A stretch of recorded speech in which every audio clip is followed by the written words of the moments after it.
When you first come out into a garden, no matter how large or small, it can be quite scary. You don't know quite where to begin. And one suggestion that I have, and things that I like to do, to work from something intimate and small in a corner of the garden, which will at least help me to familiarize myself with the problems of working with changing sunlight and flying insects and so on. I select my subject by looking through a little viewfinder. Here I'm using a plastic transparency holder, which is a useful tip. It can just fit in your pocket.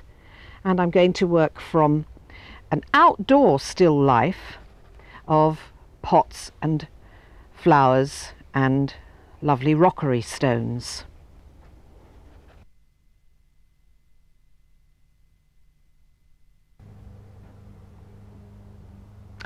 Well, what I've done so far is the thumbnail sketch in my sketchbook, in which I investigated composition and what was happening with the light and dark areas of the image. And I've drawn the image onto my pastel paper using the smooth side of a piece of pastel paper, which is a sort of raw umber colour.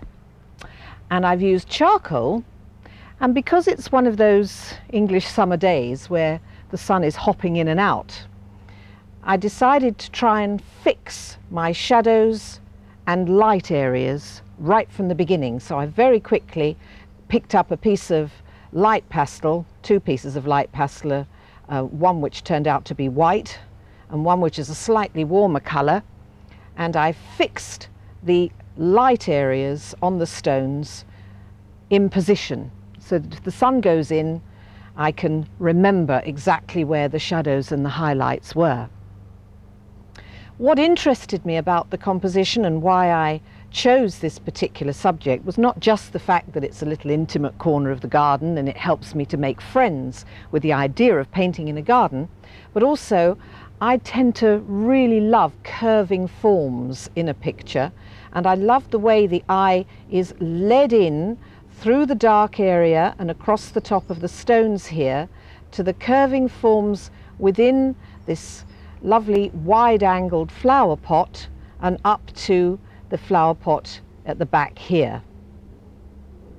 There's lots of echoing shapes, and the curving forms which swing upwards this way are counterbalanced by the shapes of the little stones, where the light is striking the tops of the stones and I'm getting a curve swinging in the other direction.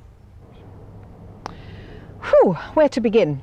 Well, as you can see, I've indicated the darkest parts of my picture with the side of my charcoal, and I can dust a little of that off because I don't want it to muddy up my colours too much.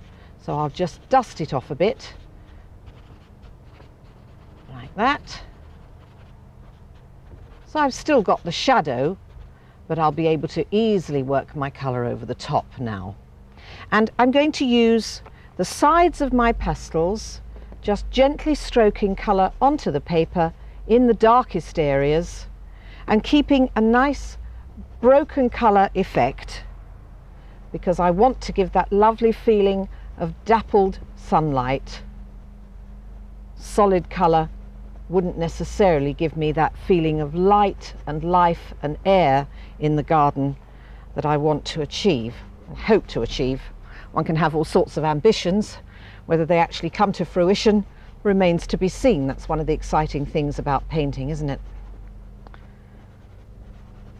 For every success, I'm sure there are plenty of failures in the waste paper bin. Not sure about that colour. I'll modify it with a little more soft green up the top here. And that bush has some sunlight on it, so I'll come up to a warmer green in little short strokes, which will give me a suggestion of a light coloured bush behind my plant pot. Changing the direction of my strokes as I work. You need to move that elbow. and a little bit of warm colour on the pot.